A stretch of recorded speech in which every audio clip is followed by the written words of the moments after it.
Good now, everybody, and welcome to the Rise Up Morning Show. It's your place for helpful news, commentary, and answers to your crypto questions. My name is Evan. Today is Wednesday. It is August 21st. I can't believe so much of the year has flown by. And what have we gotten this year? We've had Bitcoin ETFs, we've had Ethereum ETFs, we just got base names yesterday. What are they going for right now? About 20 ETH still? Call me in 14 hours. This is your place. If you've got a question about any of that, to ask us, and by us I mean me, Alex, Will, all of the Faceless Many who get together in our community because we are curious and concerned about this stuff. We're not just sycophants, we're skeptics. We want to help you understand what this technology is, and more importantly, why it might matter for everyday people like us. It's awesome, fun, scary, wonderful, and the best part is that you're invited. So let us know what questions you have about cryptocurrency. We're here Monday through Thursday. I've been saying the commercial for what? Couple of months, but here it is. Monday through Thursday at 7 a.m. Central Standard Time. We've also got the Rise Up Morning Show Discord, where the show lives 24/7. You can find that as well as our YouTube and free weekly newsletter, the best, briefest bullets, links, tips, tricks from our show, at the link in my bio, at the link in Alex's bio, the link in Will's bio when they get here, and of course at the riseupmorningshow.com. Hey, what's going on, Mike? Great to see you. Thanks so much. Who am I voting for? Coming in hot. I haven't decided yet, but almost certainly somebody who doesn't reply. I have pretty radical values, so mostly I vote what I would say defensively and disappointedly. I'm pretty radically left, but which is not to say I can't entertain a conversation about it. And we do talk about the elections quite a bit here, and we really try to be very balanced in our coverage. For example, we're really, we haven't talked much about this since it's happened at the DNC yesterday. It appears that Kamala Harris, at least for now, has neglected to include crypto in the Democratic National Platform. By not platforming it at the convention, not publishing it in the official party agenda, which has caused a pretty strong reaction from a lot of people in our space. There are, of course, the folks on the right, the folks who are Trump to-be voters, who say Trump is the crypto president. He's gone on the record saying it. And then there are a lot of folks on the left, who say that we have to give Kamala a chance to say what she's going to stand for. Well, now she's supposedly, she's had a swing at the ball. I say supposedly because I haven't seen the convention coverage. I was hoping Alex had seen a little bit of it, or some of our friends had seen some of it, that she's had a swing at the ball.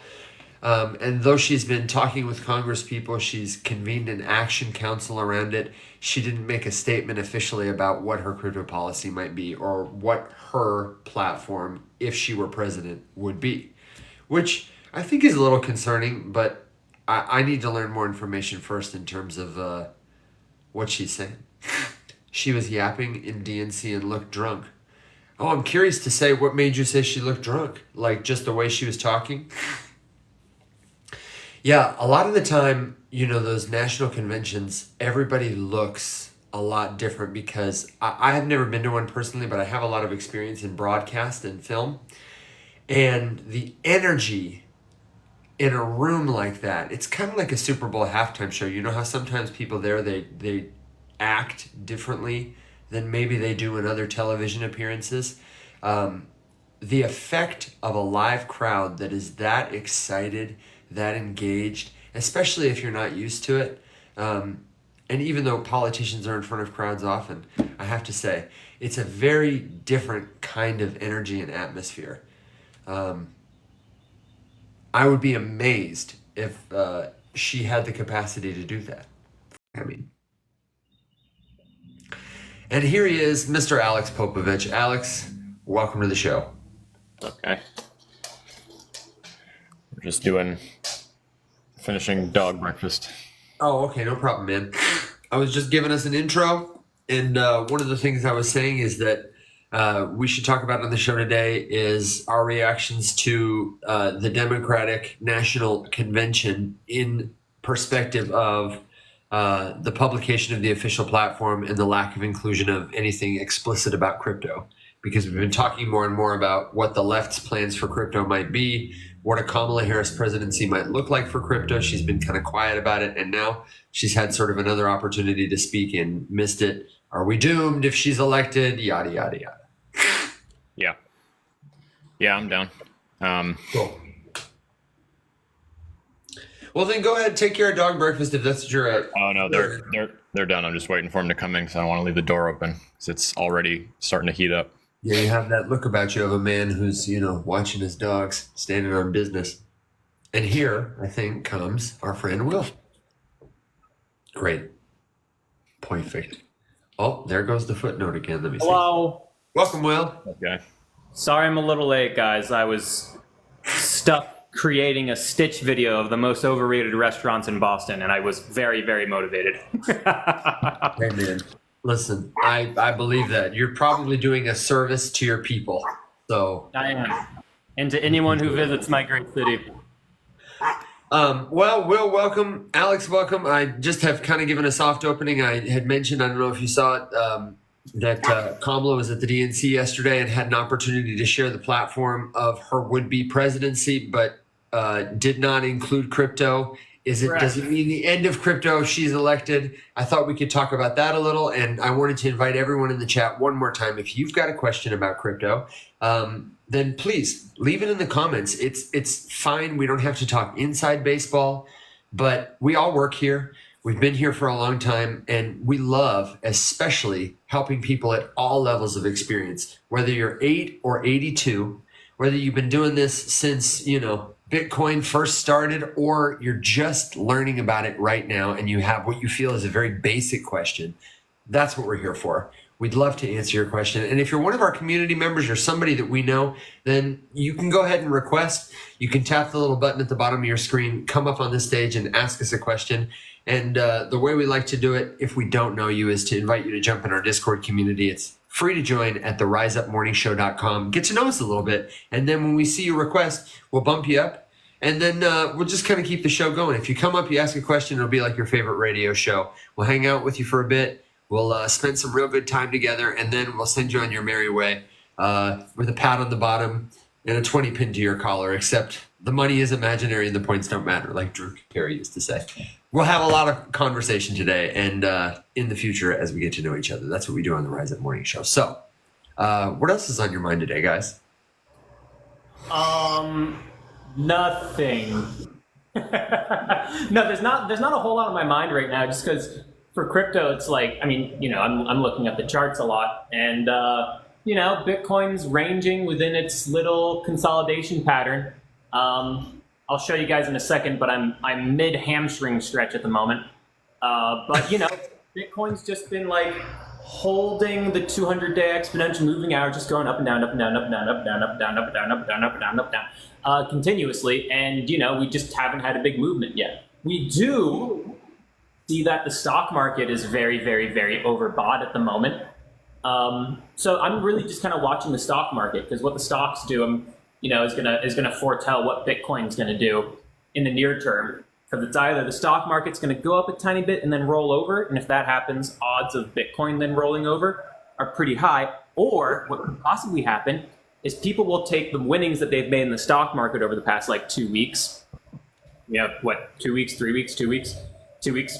And then maybe they'll throw them into the Bitcoin ETF because it's hasn't run yet. And then Bitcoin will have a run to compound this potential melt-up rally that we see. And, maybe who knows, right? So I'm just kind of keeping my eyes on the stock market and trying to see what the relationship of the stock market and Bitcoin is going to be in the next major move that the stocks do. That's what I'm most curious in doing and seeing. I heard through the grapevine, Will, that there is a place on the internet where a group of people lovingly review your content for what they call the Will Watson reverse indicator. Apparently, apparently you've had a bad couple of weeks in this particular sector of the internet where they say if you say Bitcoin's price is going to do one thing, they do the opposite. Yeah, I know. I coined it. I coined the term. I mentioned it in a video, and then people ran with it. I was like, "Do the reverse Watson, guys," because I was like, yeah, like I've never seen that video. That I was just like, oh my god. I was like, these people out here roasting my man. the reverse Watson it again. No, totally fine. I mean, I made the thing. I was like, guys, reverse me, and then it worked out for like the past like 2 big calls because it just we had what is it? Fake breakouts. We had fake bullish breakouts on things. Yeah. Well, and we've also had a lot of you probably in the last couple months have been extra confounded by a lot of the macro events because we've had some macro events for sure. But that's why I just tend not to speak on it except in very long terms because I so don't want to be, I don't know, not that I don't want to be wrong. There's nothing wrong with being wrong, but it's so easy for me to get sucked into that like rabbit hole of like I must redeem myself or I must try harder or I must do better, caring what people think about me kind of thing, that sort of thing.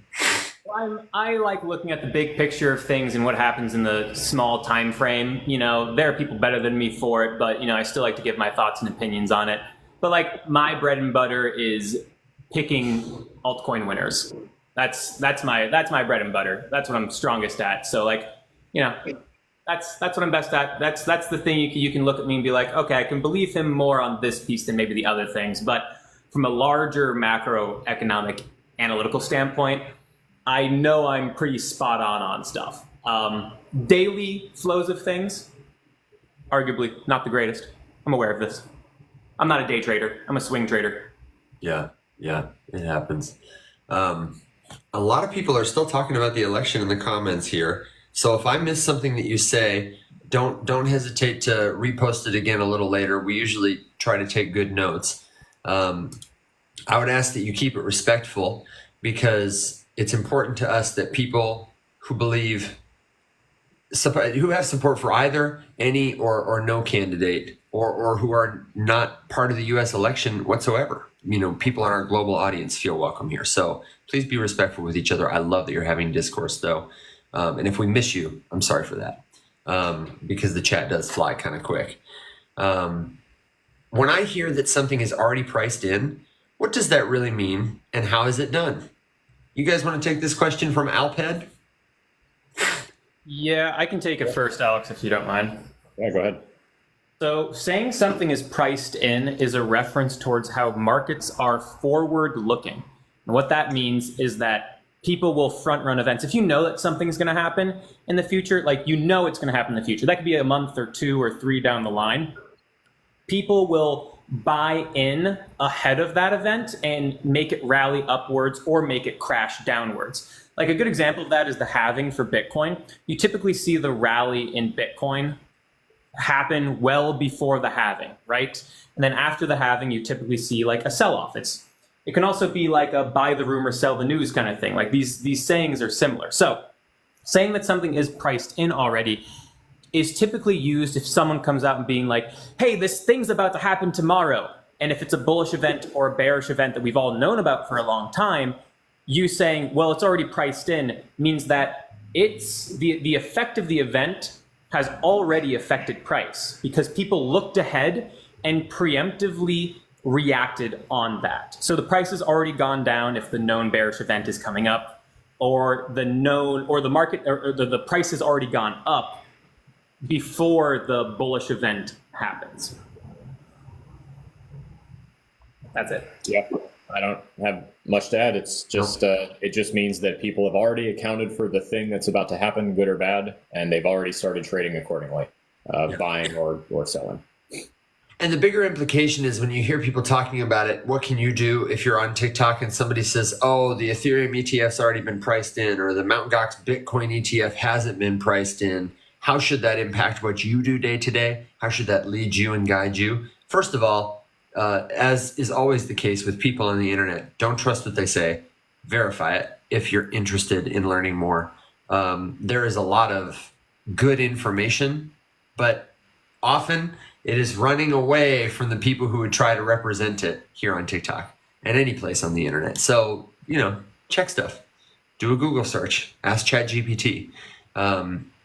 and all of this is oriented around helping you if you're concerned about price because you're investing. That's going to help you build conviction that what you are about to do is the right or is the right move for you, whether it means buy or sell or move or don't. That's the most important thing you can do, I would say, in any arena of life, is build conviction and move with conviction, move with confidence. I saw a comment, speaking of conviction and confidence here and priced in, somebody was talking about Mt. Gox and the impact it had on the market. I don't know about you guys, but everything I see indicates that Mt. Gox didn't have a very big impact on our market. In terms of the people who received the most of it were exchange accounts, were big-time creditors who had a vested interest in holding on to the Bitcoin they received and not selling it. The price impact of the distribution from Mt. Gox was, it was, I forget the order of Bitcoin that were released. It was a lot of money, but it didn't get dumped on people. It wasn't like they were selling it, in blood in the streets kind of thing. Yeah, that's exactly right. I forget the exact percentage, but a huge percentage of the amount of Bitcoin that was going to be given back to people in Mt. Gox. It was something like 75, 80, or even close to like 90%. It was a huge chunk of that. I forget the exact number, was being given to a very small handful of people because they were the creditors. They were the exchange. They were people who hodl Bitcoin, people who've been in the industry for forever. And the biggest chunk of Bitcoin from Mt. Gox went to those people. And then the people who sold are people who still just had like 10 Bitcoin or like 5 Bitcoin, like very, very like small amounts. I'd love to be given 10 Bitcoin right now, but small amounts as compared to the total amount of Bitcoin that there was. And most of the people hodled, that's it. Unlike Germany, those paper-handed fools. What are they required to sell or something? Come on, man. Those paper-handed fools who were forced to sell based on their legal paradigm. Forget legal compliance, man. It's all just a fugazi anyway. Compliant with their own country's laws. Also, if you guys are unaware, the reason why Germany had to sell is because they legally have to sell assets that they seize from criminals. And funnily enough, we have the same laws to some extent. Yes. When Donald Trump talks about allocating Bitcoin as a strategic reserve, for example, Bitcoin that is seized, kept by the government, it is talking about a reversal of that kind of policy. I don't know what other countries' policies are as well. I remember learning that about Germany, though, being like, oh, they have to sell. If I was in parliament, though, I would have been like, guys, can we talk about this? Does Germany have a parliament? What do they have? A house of Bürgermeisters? All our German audience is instantly offended. I don't know. Imagine that it is a room full of young little German boys and German girls eating chocolates, playing tubas, and whoever has the best tuba solo gets to decide the policy decision of the day. That's what I like to imagine. I know it's not, but that's the image I have in my head, and I think that's lovely. I have stopped paying as much attention to German politics since I've left college, and since Angela Merkel is not around anymore. She was like a character on the world stage, Yeah, I stopped paying attention after about 1945, and then I was like, oh, okay, this is less exciting. There's a little less going on here now. Everything's more calm, which is nice. Yeah, after the Great War. Yeah. Everybody the size of the fatherland. Everybody is just flying in the comments, and I'm trying to keep up with it. Alex, I know you're keeping up with it, so tell me what I'm missing. Why did the U.S. sell their Bitcoin? Because they had to. Do they have to, though? They are supposed to, legally, as my understanding that it is Bitcoin. So the government holds Bitcoin. Let's be clear about that. But the Bitcoin I'm talking about is Bitcoin that has been seized. And I don't remember the institutions and the agencies that are like in charge of that. But yes, my understanding is that Bitcoin that is seized from criminal activity is supposed to be released redistributed, sold back to the market, something like that. I guess that's why they do it. Like, I think they sell typically like once every year, every like 2 years. I guess they just have to sell a little bit every now and again. So, because with Germany, it was you have to get rid of all of it within like 90 days or something. It's like it's a pretty tight window. I forget what the I believe ours is too, and I'm going to verify it because I honestly don't remember well enough to tell you. Well, we've had a lot of the It's the U.S. Marshals. That's who it is. Okay. None of the agencies have the authority to auction or sell it, but if there is Bitcoin seized, it becomes the duty of the U.S. Marshals Service. And this is according to River.com, which is the place that I buy and sell my Bitcoin. So I would trust them to get it right. They're pretty legit. The FBI, the IRS, the Attorney's Office, and the Secret Service all possess Bitcoin that's been seized as a result of suspected criminal activity. The government is generally private about the amount of Bitcoin they possess, what they plan to do with it in terms of like if they also possess some. It's difficult for them to predict the most profitable time for a sale, which has led some governments to custody it for some time rather than selling it immediately. When they wish to sell it, the Marshal Service will host a Bitcoin auction, and bidders must place a $200,000 deposit to participate. Reports estimate the Marshal Service has sold at least 185,000 Bitcoin for approximately $150 million. So I don't have the link here on the time frame, but we could find it out. That's pretty interesting, though, in terms of got to have 200,000 smackers to step up to the bid box, boys. You gotta have these 200,000 clams if you want these gals. I'm going to look up U.S. Marshal Service Bitcoin auction and see where do they host these things. There's currently a listing on the .gov website that there are approximately 4,041.5 Bitcoin for sale. Sealed bid, required deposit, and it tells you all the various federal, civil, and administrative cases where they seized the Bitcoin, and there's a list here, a bullet point list of about probably 4 dozen different cases. How interesting, where the Bitcoin was seized. Wow.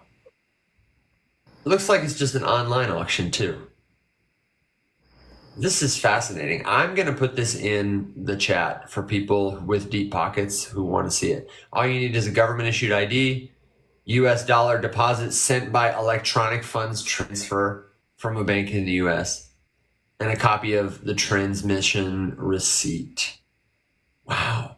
I'm sorry, guys. I'm about to go down this rabbit hole. I am definitely not flush enough with cash to participate, but I just want to like go there. I hope it's a physical place. That'd be nice, like an auction. Yeah, with like a judge and a gavel. Yeah. Yes. And an actual U.S. Marshal with the badge on their chest. Yeah, that'd be fun. Just very dramatic. I want like the full scene. Also, Aaliyah, I saw your question about what happens to the money when the SEC sues. If the SEC wins the lawsuit, it goes into their coffers. Like, it's how they fund themselves.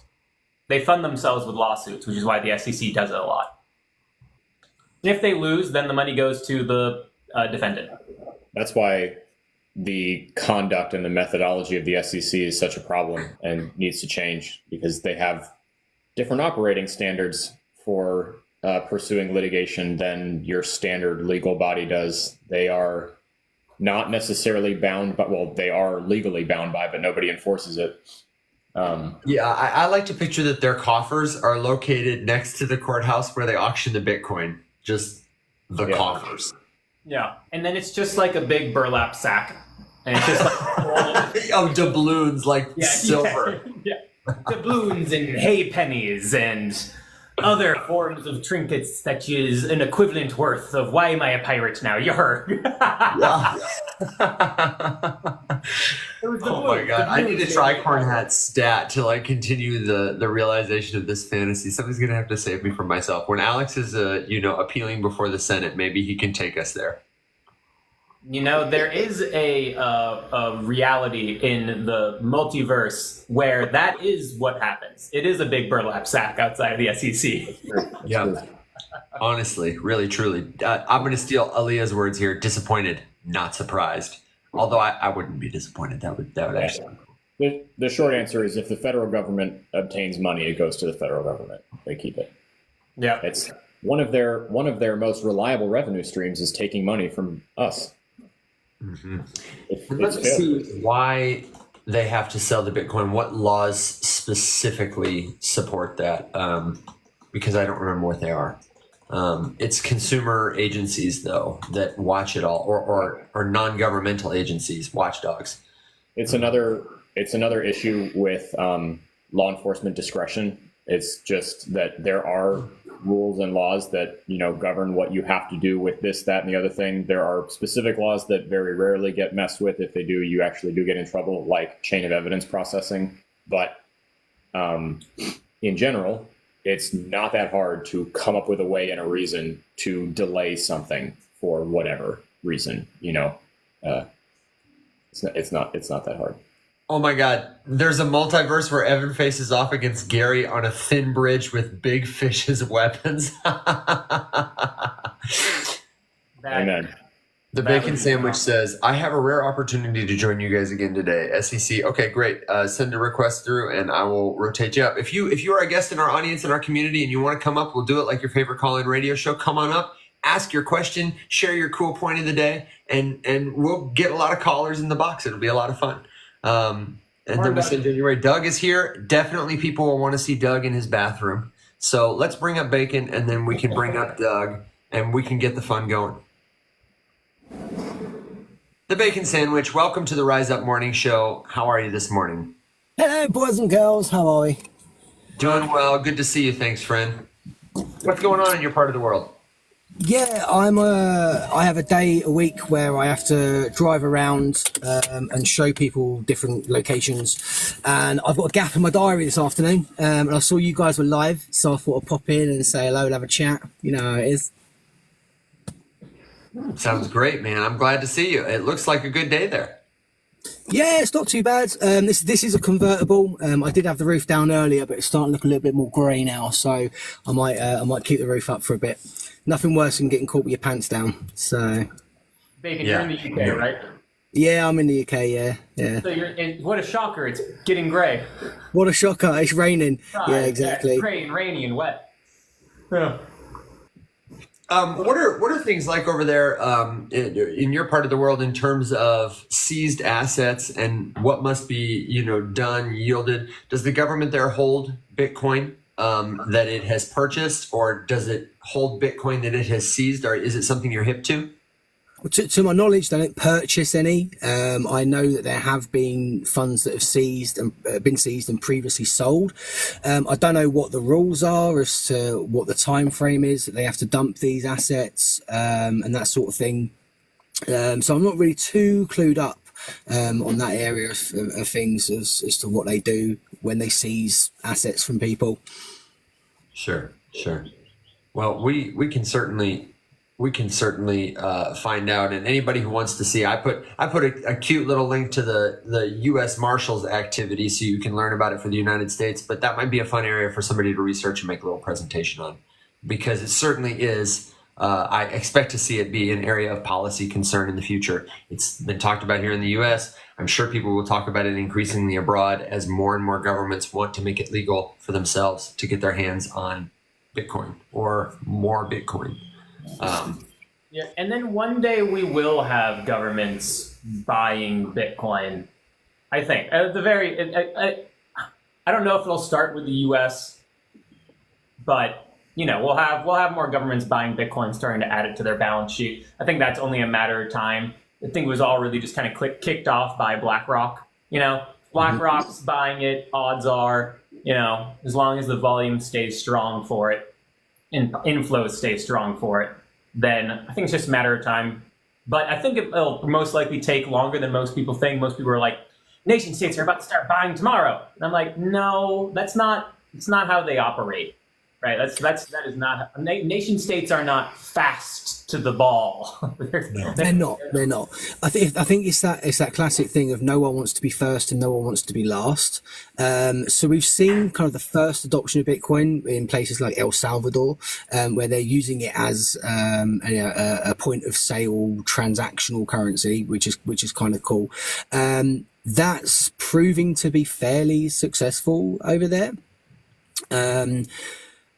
Other countries will, well, I think once some of the big countries start moving in that direction, whether it be European countries or North American countries, I do think that will then kind of start a cascade of no one wants to be last now. So I think we're in that point of in between.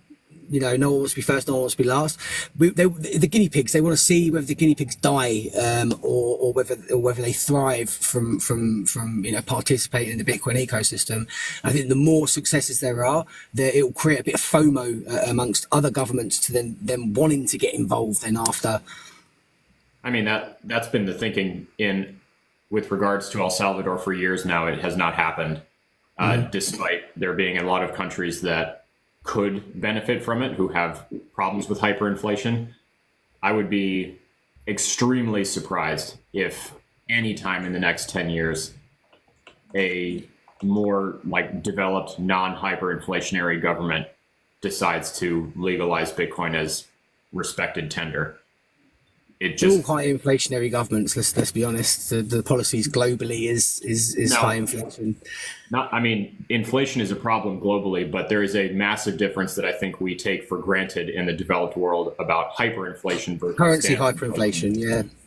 I think what we'll see is we'll see those countries that want to be outside of that US influence. I think they're going to be the guys that adopt it first. So places like El Salvador, maybe places like Venezuela or places like Iran, North Korea. These kind of countries that don't want to be part of the US kind of led cabal, international cabal. So I think it'll be those guys that really adopts cryptocurrencies or Bitcoin first, before I think it'll be 10 years before we see any sort of major Western nation participating in the accumulation of Bitcoin as an asset. Well, accumulation of and legalization for sale and tender are two extremely different things, because take the US state of Colorado, for example. You're allowed to pay any state required expenses in cryptocurrency, and that's been on the books for several years now. 5 years, 4 years, something like that. Yeah, it's been a thing for a while. So it'll be interesting to see. I would say companies or countries with a specific need. North Korea would blow my mind because they don't want anything to do with anything or anyone. But like Turkey, for example, would be an interesting one. I have a really good friend of mine lives in Turkey. She's been at a ton of the hyperinflation is a massive problem. It's a big problem. That would be a very interesting move. I mean, there's a move on the part of citizens to sort of take it upon themselves to hold things in digital assets, just given a little bit more inclusivity with the rest of the world. But it's as far as legal tender goes in developed nations, it's going to take a very long time. I mean, things move in the government with that stuff. It's not fast. Yeah, legal tender in the air quotes Western world. It's just not needed because there isn't hyperinflation and people have credit cards and credit cards work just fine. So Bitcoin is legal tender. I don't really see a need for it, honestly, in Western nations. A ton of Latin American countries, yes. A ton of African countries, yes. Southeast Asia in a few countries, yes. Turkey, yes. There are countries that could very much so benefit from making Bitcoin legal tender because it's better than the currency that they have as a payment system. Like in Turkey, I've got a friend in Turkey, and as soon as he gets paid, he has to spend it straight away. No. Because if he doesn't spend it straight away, next week, he could this week he can buy four toilet rolls. Next week it's 3 toilet rolls. The week after it's 2 toilet rolls. So he has to buy 12 toilet rolls at the start of the month, because otherwise his money just doesn't go anywhere. He can't buy anything with it later on down the line. He has started to play around with purchasing Bitcoin as a stable asset to kind of hold some value in the tokens. He'll sometimes buy USDC, USDT and stuff like that as well, to again give him a stability in the market. But he's forced to. It's because the currency is debasing, inflating so quickly that it's impossible to do it any other way. You have to exchange that bad currency into something else that's stable. Otherwise, you just lose your purchasing power on a daily basis, and it really sucks for him. It really sucks for him. He's in a real bad situation, and he was quite a chunky fella. I mean, he's been working out and stuff as well, but he's lost a lot of weight, and a lot of that has been due to the fact that he hasn't been feeding himself properly because he can't afford to, because he'll buy fresh produce for the first week of his salary, and then he's having to live out of tins and frozen stuff after that. This is kind of what I'm saying about the global inflation rate, because Turkey's inflation rate is north of 60%, which is up from just shy of 50% earlier this year, spiked, up around there are not a ton of countries that are anywhere in that ballpark. Yeah. And that reality that your friend is facing, Bacon, in Turkey is the exact reason why we shouldn't be upset at the Fed having increased interest rates in the US. Because I see so many people on Twitter like, I hate Jerome Powell. He's raised the rates and it's making it hard for all of us. I'm like, no. It's a little bit of pain now to avoid having to buy catastrophe. Yeah, toilet paper. That's exactly what it is. Yeah. People don't realize that they are intentionally breaking the market. They're intentionally causing high rates of unemployment, because that's the only way to keep this shit balanced. Because if they don't, then that will cause an even larger collapse of the entire system, and they can't allow that to happen. So they've had to raise interest rates in order to do that. But now inflation's coming down. Obviously, interest rates could now possibly start coming down again. But I think it will come down slower than it went up, if that makes sense. Sure. Only time. And it's always like an indicator. We were talking about this the other day, that the indicators that they use to make these decisions are out of date. These are this is information from a month, 2 months ago that may not necessarily be so relevant for today. And then when they make a change, lower interest rates, they have to wait until another month before they can then measure what that's actually done to the market, and even then that's way back when. So it has to be 2 months, in fact, before they actually understand what the ramifications are of that decision to lower interest rates.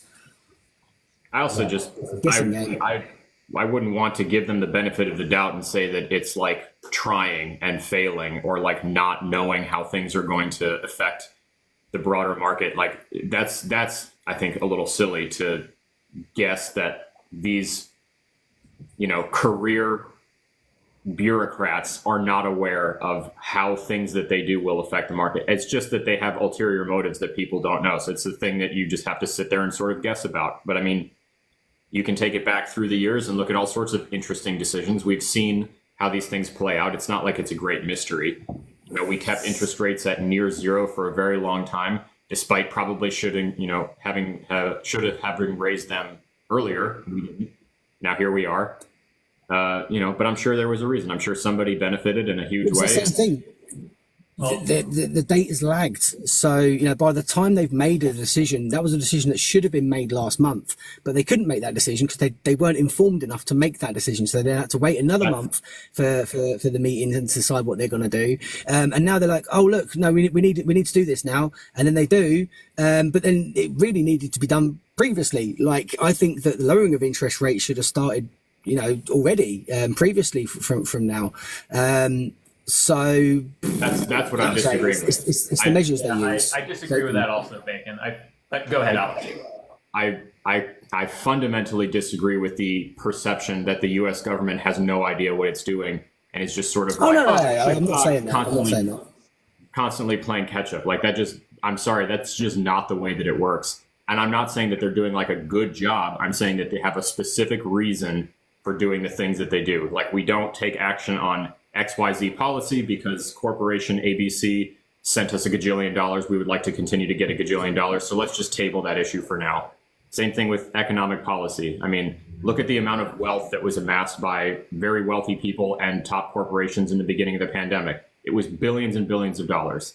It was their most profitable year ever for a number of people. And that's an intentional move by the U.S. government. They're not idiots. They're just not great people, you know? Also that. Also okay, that. so real quick verification. I'm taking us back to troves of Bitcoin very quickly to update you, say thank you to Rosenfire, who said that the UK has a few $billion in Bitcoin. I verified it's $5 million. And Reeves, the labor commissioner, is it? She's getting pressure to sell it to help fund some of the government's agenda. So it could be another brick in the wall, bringing Bitcoin to the government budgets around the world, funding all the things we love to see. Which I've always found interesting because, like, given why we're all here, shouldn't we all be excited that like governments are getting rid of it? Like, I mean, isn't that ideally like what we're going for? I would love for the prices to go down. Yes. I want the government to buy all of it so that they're my exit liquidity. Damn it. They're the biggest exit liquidity. I want to sell on them. I want them to buy the top. That's what I want them to do. I want them to buy the top and then sit there for 4 years and steeping in what they consider a bad decision. They'll then sell the red at a loss, which means we can then buy that at lower prices, that sort of thing. But no, I actively encourage them to sell their Bitcoin. I prefer it if they didn't have Bitcoin, in my opinion. Sure. I'm concerned about it too, especially on the order of magnitude that some of them want it. Yeah. Oh, there was one question from Joy Anna I just want to address. She asked if the Fed's only tool for fighting inflation is by raising interest rates. Joy, they can do one more thing, but the Fed is very limited in what they can do to fight inflation. They can raise interest rates, which make it more expensive to borrow money, therefore reducing demand because it's now more expensive to borrow money to then spend in the market. And if you lower demand, prices of things go down, right? That's interest rates. The other thing is they can either sell assets that they hold in their balance sheet, or they just let those assets run to maturity and they naturally come off their balance sheet. The latter is what the Fed has been doing, and those are just really the only two things that they can do. So what that does is that adds supply pressure and sell side pressure onto the market to again try to push down and suppress demand. Those are really the two things the Fed has. So there is one more thing they can do, and it is that. Well said. Just fun fact, the Federal Reserve does not print money, the US Treasury prints money. Yes. So two different entities. Yeah. Okay, so let me ask you this, Bacon. I want to pop you down because I think we have a couple other people who want to come up. Do you have a final thought, question, good joke, word of wisdom, suggestion before your horse and pony show rides off into the sunset and you keep driving your convertible around town? I would say that the market is giving us an opportunity to accumulate these assets of value before those assets start to appreciate. There's a number of things lining up in regards to M2 money supply. I think that more money is going to be starting to be printed. We're looking at lowering interest rates, which means that risk on assets then become more desirable, like say Bitcoin, Ethereum, etc.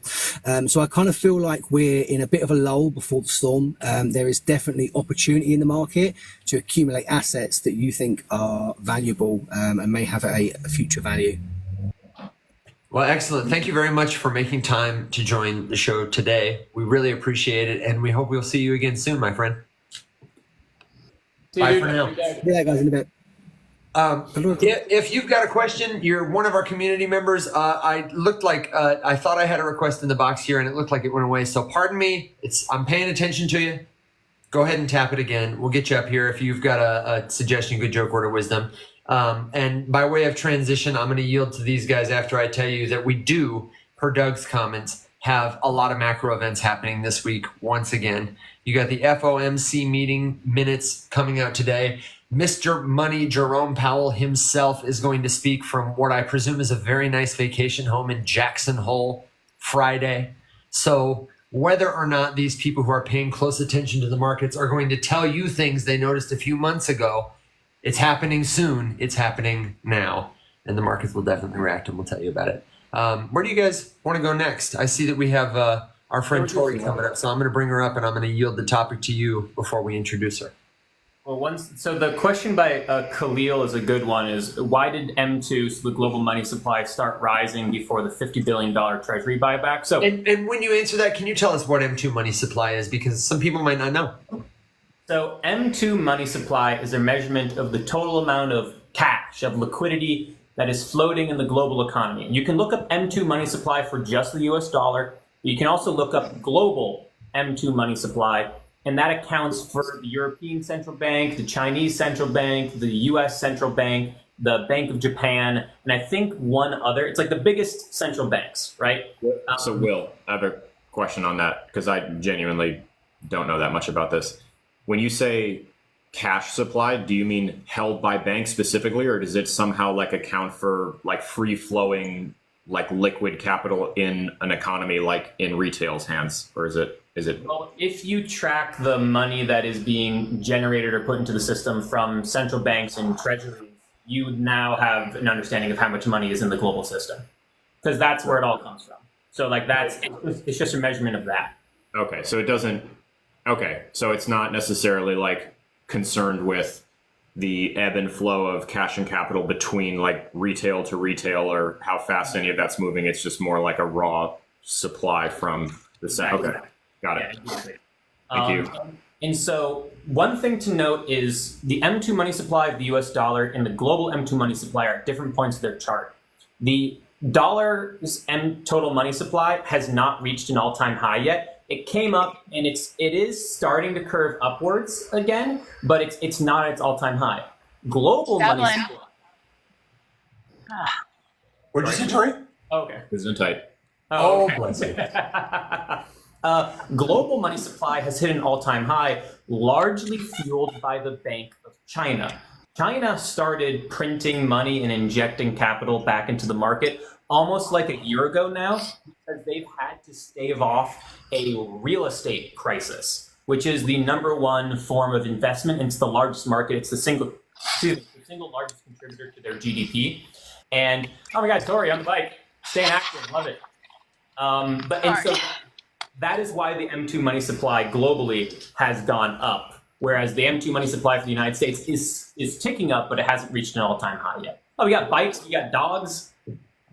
Yeah, this is for anybody who hasn't been able to meet Tori yet. This is our very good friend, longtime friend, Tori. And what's your dog's name, Tori?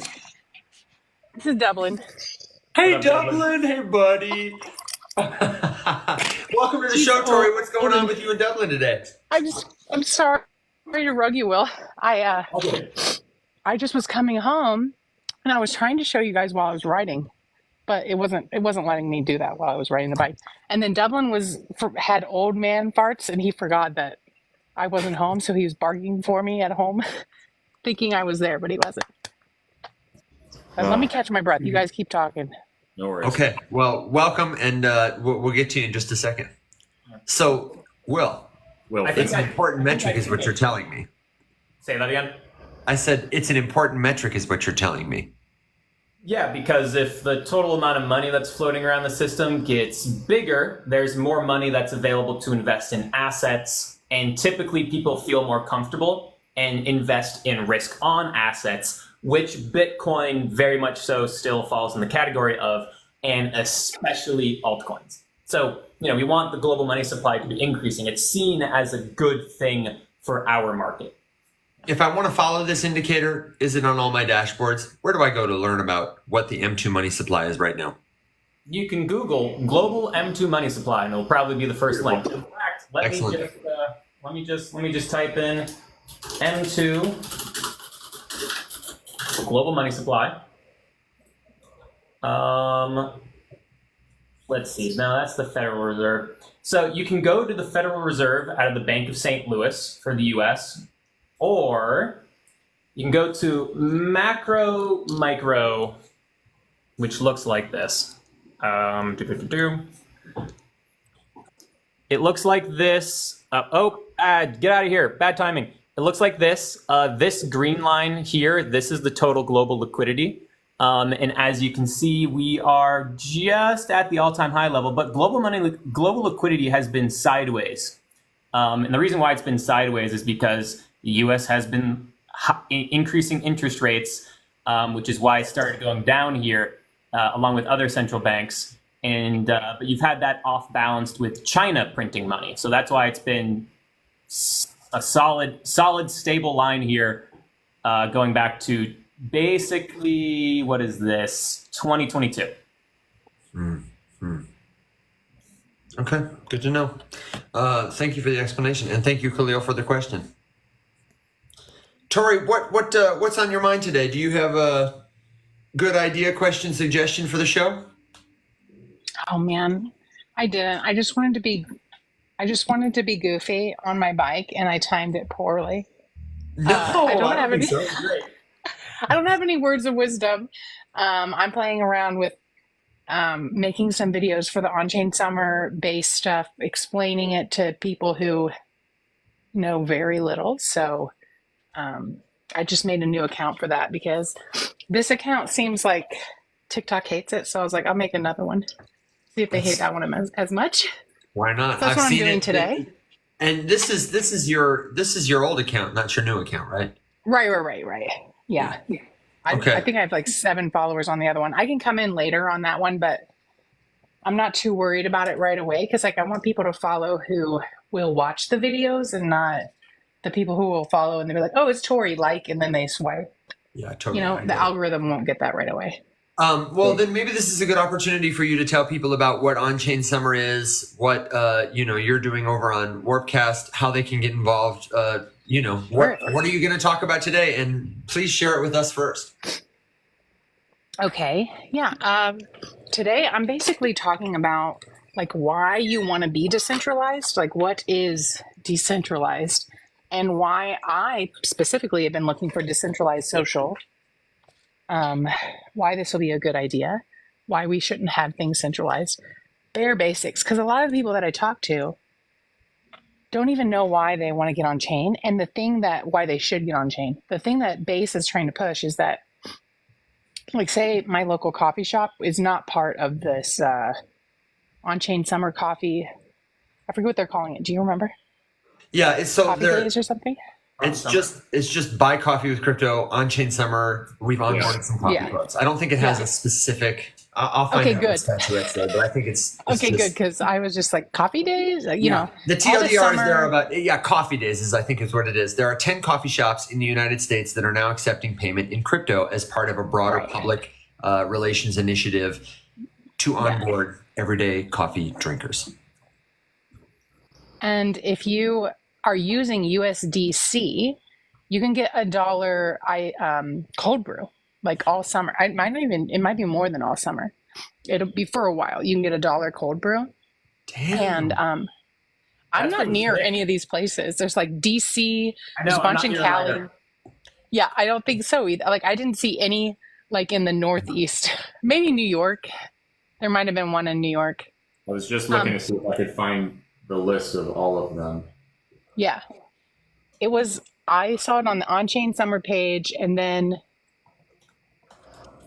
oh man, I have this all in my notes on my computer that I haven't turned on yet, but that's what I'm going to be talking about is why businesses specifically would want to accept USDC and what that is. But I think I have to tell a story getting up first. So I'm just going to do a whole bunch of batch filming and probably make like 25 videos today and then leak them out over the next few weeks. I'm impressed at that.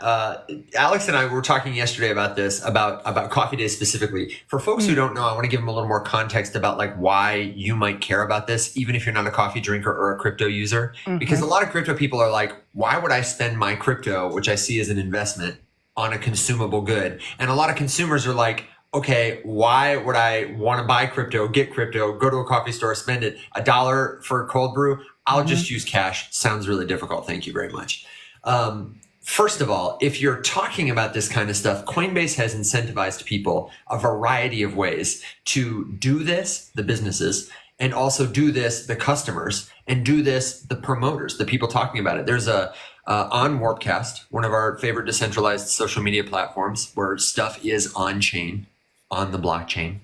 There is what is called a round, which is an incentive contest like you might have on social media where people's activity is being tracked and will be rewarded with cryptocurrency. So the people who make videos talking about this, I'm going to make one later, Alex is going to make one, Tori's going to make one, Will, you should make one, will get a share of an entire ETH token, about $2,500. And honestly, how many people do you think are going to make a video? Maybe 10, 20 kind of thing? So I've only seen 5.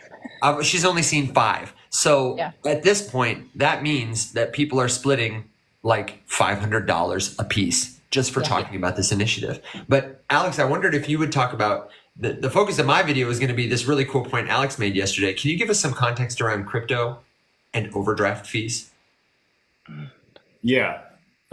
Just simply put, if you wanted like a quick and easy to understand utility or reason for putting payment information specifically on chain, just in the United States, on average, every single year, and it's growing, people lose about $9 billion with a B dollars to overdraft fees, which is just basically a bank charging you money for not having enough money, which is insane. Makes sense. You poor. The bank fucks up and charges you for their mistake in allowing you to spend money that doesn't exist. And what is probably a feature, not a bug. It is a feature. It is a legitimate revenue stream. They make a ton of money from it every single year. It's like billions of dollars, right? $9 billion. It's an absolute crime. And you could skip the whole thing. Like this here. Just this is my personal opinion, but I challenge you to see if you really think about this. Do you disagree with it? If you put payment rails on chain, two things would happen. One, it would slow down a little bit. At current technology, it's just worth saying, it's the brutal truth. No blockchain is processing payments as fast as Visa and MasterCard. None of them. At the velocity and the quantity, it's just not happening. Despite what you see on any blockchain's bumper sticker, none of them can touch Visa and MasterCard. However, there is a pro to that as well, which is that you can't overdraft a wallet on chain. If you try to send money that doesn't exist, I mean, go ahead and do it. Go open up a wallet and try to send someone. You can't even enter a quantity that you don't have actively in the wallet, and it's checking, and then everything has to verify it. So putting payments on chain just literally would eliminate the ability for you to accidentally send money that you don't have, and you could eliminate the overdraft problem. Yeah, it would be a huge $9 billion huge mitigation of wasted money, not wasted to the banks, but for every single one of us who would have to pay that overdraft fee. $9 billion a year in overdraft fees. Isn't that wild? Really? It's that high? Yeah. That's fucking nuts. Yeah. It's more than the amount of Bitcoin, more than the money represented by the amount of Bitcoin that Mt. Gox distributed. So, Will, it hops around a little bit. It's been higher than 9 before. And this also, which Tata just clarified down here, does not include other ways that you can be charged for money-related issues on payment processor sides, like late fees or transaction processing fees, wire transfer fees, just like all sorts of stuff. Like we complain about gas fees on chain, but wire transfer fees are a base fee of $25, for example, regardless of the amount, and they take days to get there. So the reported bank overdraft fee in 2023 was just under $6 billion, which was a decrease from the year before, but 2019 was $12 billion. And then, like I said, there's a bunch of other areas and fees and all sorts of stuff that adds to that massive amount of money that is just raw stolen from people every year. Yeah. And it used to be more predatory too. Like I was part of a lawsuit from back in 2011 when I was a broke ass college student where I waited to get paid to cover all my overdrafts to have the little bit of money that was left over to live off of, which was like $50. And so then I used that I'd go spend $20 at the grocery buying bare minimums. And then I would take the other $30 and try to stretch that out for the week. And it was hell. And what they would do and how they got me trapped into this, it was that they would have my rent come out first. And then that would choke. So maybe I spent, say it was $600. I'd spend $600 on all my other things. And then all the other overdrafts for $30 would be the little bloop, bloop, bloop, bloop, bloop, bloop, bloops. And then I'd get overdraft fee, overdraft fee, overdraft fee, overdraft fee. And then I was just constantly, it was like I'm trying to climb a hill and there's gravel. that I'm trying. I can't grab onto anything. So they at least aren't doing that anymore. At least not at most banks, because I was part of that lawsuit where I got like $20 for my trouble. Whoa, But high roller. I know. Oh, speaking of $20, I just got a check from Voyager for $32 in the Me mail. too. Not 32, but I got mine too. Man, I never used Voyager. I should have used it. Why? So you could get a couple pennies of your lost money back from them? Oh, it was wasn't lost bad. money. It wasn't like anyone who used the platform got part of the lawsuit money. Okay. Dude, you know what's funny is I guarantee that if Voyager had just given me the money that they spent sending me about 10,000 pages of bankruptcy filing documents, that I could have just gotten some more of the money that they took from me back again. Yes. Because I swear to God, like at first for a while, I was unsure about, like, you know, do I need to keep this stuff, or, you know, is this important? I've never been sent bankruptcy documents before from a, you know, company that I had money with that went under. So I had like this, literally a stack like this big, because some of it came in big legal size envelopes with like super padded whatever with all of this paper in it. And I texted my accountant. I was like, hey, do I need this? And he's like, no. Absolutely fucking not. So then I just got in the habit of throwing it all away. But the other day I just opened one. Look at that, check for $32. I'm like, oh my God. You should take You should take those $30 into Sun Pump and play with some Tron and meme coins and turn it into some real cash. I was talking to you about that on the stream yesterday. What do you think about that? Alex, you were going to say something about it. Go ahead. Hold on. I do want to talk about the Tron stuff because it's hilarious and I have things to say. But just while we have Tori up here, Tori, yes. I did actually have a question for you before we get too far off topic. So I posted a video the other day, the long one, that was just kind of, you know, you guys are actively sleeping through crypto because the only way that you think you can be involved is buying a bunch of tokens.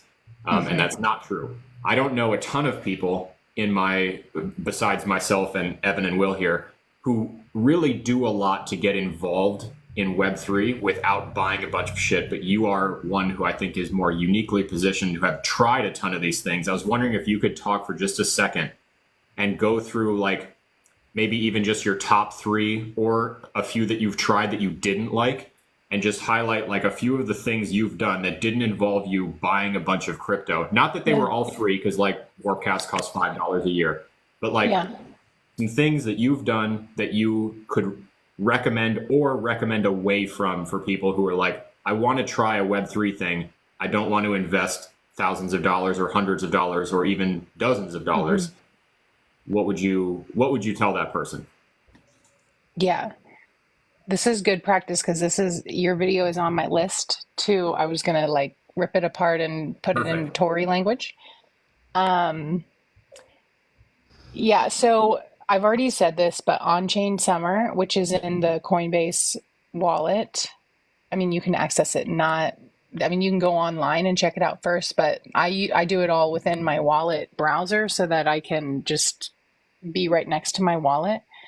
On-Chain Summer is what Base is doing. I'm sure everybody's heard about this by now, but they have like a whole bunch of initiatives where you either just have to pay the gas fee, which is less than it's like 3 cents.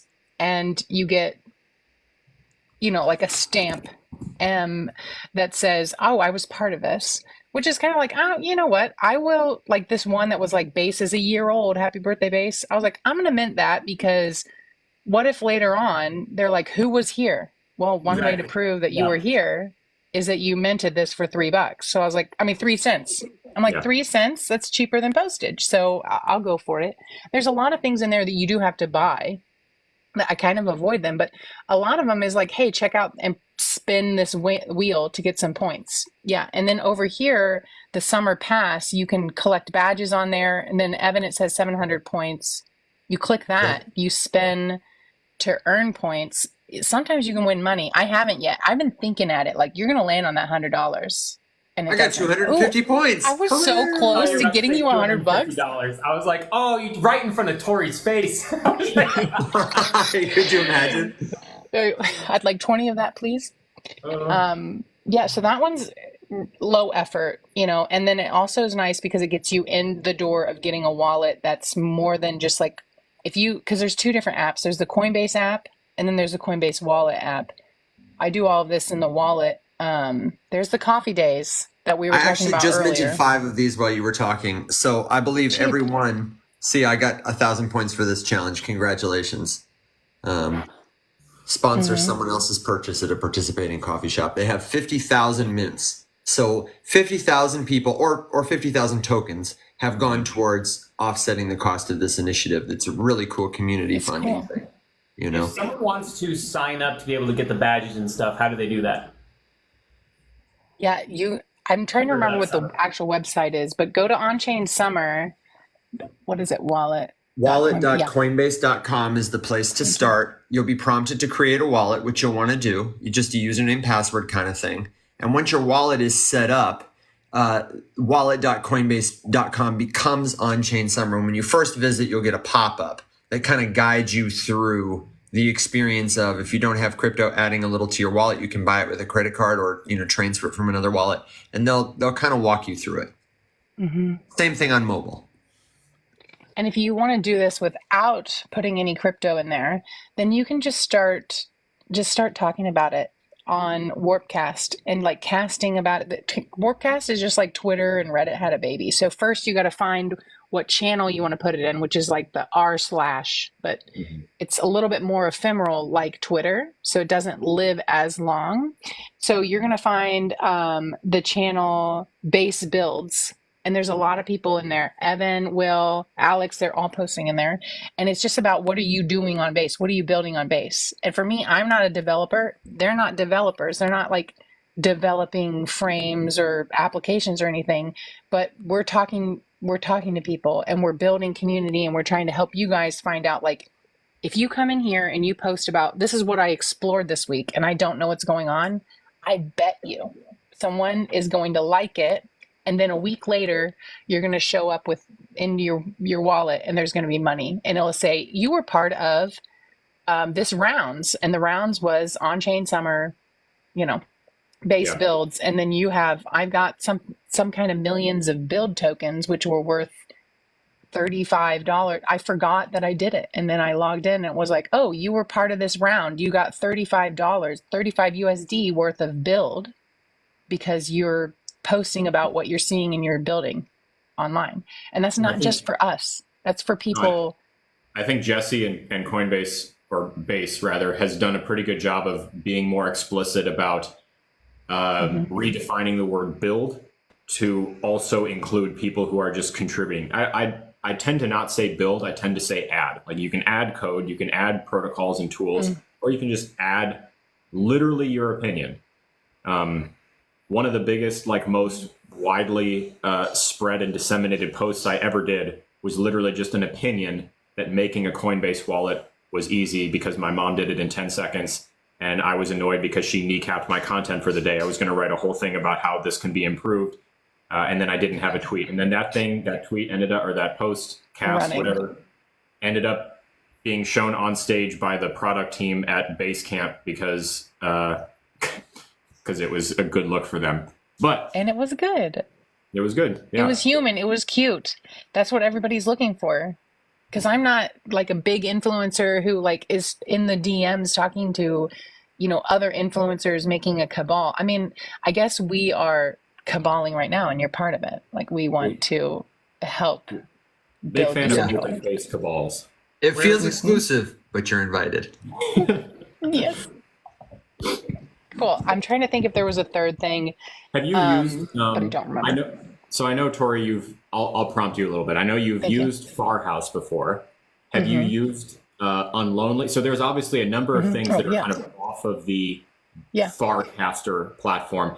This is one thing that I wish was a little bit less convoluted because it's a little bit tough to track and follow. So, like, can I clarify it for you? I got the TLDR.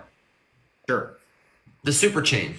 It is all on top of Ethereum, but it is really hosted at the next layer, Base and Optimism, providing this infrastructure for a platform, a protocol called Farcaster.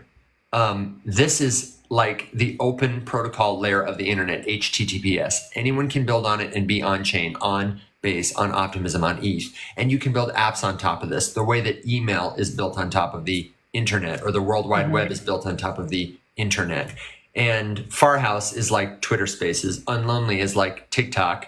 And there are other apps, Dracula, Zora, which is like Instagram, so on and so forth. Apps, Superchain, Ethereum is the base layer. Yep. Yeah. I have played with Unlonely. I tried streaming there once. I didn't let anybody know about it because I just wanted to. Mike did that too, but then my Unlonely was like, "Oh, hey, you know somebody that's going live," so I went and stalked him for a second. But it was fine because he had someone to talk to and troubleshoot when things were going wrong. Unlonely seems pretty cool. It has a lot of potential because I could see you guys eventually streaming here, YouTube, and Unlonely, and then you can, at that point, you can say, "Hey, we have a lot of chat to keep up with. Come to the decentralized wherever we land." Because it might not even be Unlonely. Things are moving so fast. New dApps are built on top of this all the time, which is great. We want to see competition propel these things to get better. There's a lot left to be desired with these things in their infancy right now. Because I'm kind of abandoning Farhouse. So Farhouse was like Clubhouse, but you had to get a whole app and you had to have a invite code and I was going to say, what's pushing you out, what's making you? Another app came up that's easier, and I was able to invite my partner and a friend who is like crypto, because he could log in without making a Farcaster account, and he logged in through Twitter, and so he was able to join the conversation. And it's like, it's just like this, but instead of video, it's just audio. But you can upload things to the soundboard. You can put in like intro music to come in, intro music to come out. You can push play whenever you want. And then they're working on a feature where there's auto captions, so you can turn them on. And then I get distracted watching myself talk. It's a weird but it's nice for people who English isn't their first language. We are not just in the United States. There are people that I speak too fast for them. So if they can read the captions as I'm, speaking, it really helps them. That's one thing. Another thing is that it's just the links are better. I could share it with my dad and he can come in and listen and not have to download an app and whatever. It's just more accessible. And we've been trying to, I talk, if you will listen to me. And I've been talking to the developers for Farhouse, a previous place that was all within this app ecosystem. And they, I think that they're too in the developing that they haven't looked up to realize that, it's just not comfy anymore. And we found another spot. So that's what that one is. Yeah. Accessibility. I like it. It's called Tavern, the new place. Tavern. Yeah. Can you share a link or whatever in just the general chat when you the next time you get a second? I can share you where I'm talking, and it's recorded, and you can come and listen to me talk about board games. We would love it. Cool. I'll do that. Tori, if you'll put it in the Discord, that seems like a good chance to say at our show, that's where the show lives 24/7. You can find it at the link in all our bios and at the riseupmorningshow.com. If you want to keep the conversation going, if you miss something, if you can't fit your question in the comments below, that's the place to do it. So Tori, throw it in the general chat there. And we had a question. I want to ask you, first I want to tell you something, then I want to ask you two more questions. And then we're going to get our friend Doug is here. I want to rotate him up and release you to be a wonderful creative spirit. I need to thank you before you go on to say, Tori is somebody who's been hanging out with us for a couple of years. She's been our friend on the internet. And what's wrong with her, we'll never know. That's right. She's somebody who I have seen progress from, our friend Tori in the community to our friend Tori, a moderator and leader in the community, to now when I'm on Warpcaster, a decentralized social, it's like, oh, hey, your name's Evan? Oh, you know Tori. You know what I mean? So I love getting to see Tori moving with influence and intention across the space. And I don't think it could happen to a kinder, more thoughtful person. He's I'm very excited for it. A giant nerd. A giant nerd like us. one of the few people that I've gotten to meet in real life from kind of the general Web3 community. I met her husband, and children. We went and got coffee, and they were on their way to. Imagine how could something be nerdier than Comic-Con? That's where Tori and her family were going. So I got to interrupt them on their. I don't have it, but there's a lot of cosplay. I was going to cosplay as Tori Stories, the Solar Punk, but I didn't get my outfit ready. Next time. Next time we Something definitely. I wanted to do so badly is go to Comic-Con, but like the one in San Diego, like Yeah. like the one, and then spend far too much money on some kind of cosplay. I don't know who I would choose though. Doctor, you have to be Captain Hammer. I know you are not getting the reference, but I need you to go watch this 45 minutes by Joss Whedon. You look just like NPH. I mean, not NPH. You look just like, what's his name? You just said Captain Hammer. Nathan Fillion. Oh wait, I've seen this dude. Yeah, and he like you would live it up, and the girls would love it. Well, my girlfriend would hate that, but yes. He would love that. The boys would love it. How about that? The boys would love The it. femmes. Okay. Oh my God, from Dr. Horrible, fellas. Captain Hammer. Yeah. Oh my gosh, yeah, dude. That's Don't you think? That's a great. We just got to get him a shirt and gloves. Yeah, shirt and gloves. That's it. That's a super cheap cosplay. Yeah. And that's the perfect cosplay, because if you cosplay, you want it to be like recognizable, but like not too in your face with like a super popular character. Put on a jacket and you're Clark Kent again. Mm-hmm. I like this Easy. idea. So Tori, I have two questions for you. The first question I have is Nick wants to know in the crypto blockchain Web3 space, what's your favorite like narrative? And I would say, take that however you will, but generally speaking, I think they mean like story about how blockchain will be used to touch lives in the future, or area of interest, niche. Is it decentralized social? Yeah, I think that's the one that I'm most intralized in, most interested and invested in. I'm intralized in it. But I also I want to know more about DAOs, but I'm finding out that a lot of people know about them, and whenever I do my thing where I ask too many questions, I'm not finding the right person yet to ask my too many questions to. So I'll get there. I'm singing Rocket Man from Verbs, but what were you gonna say? I always say that DAOs are the worst execution on one of the best ideas I've ever heard. Yeah, that makes sense. Have you listened to Chase Chapman's podcast On the Other Side? No. So it started a couple years ago, and Chase has been doing the work to interview people, and had a similar journey of curiosity.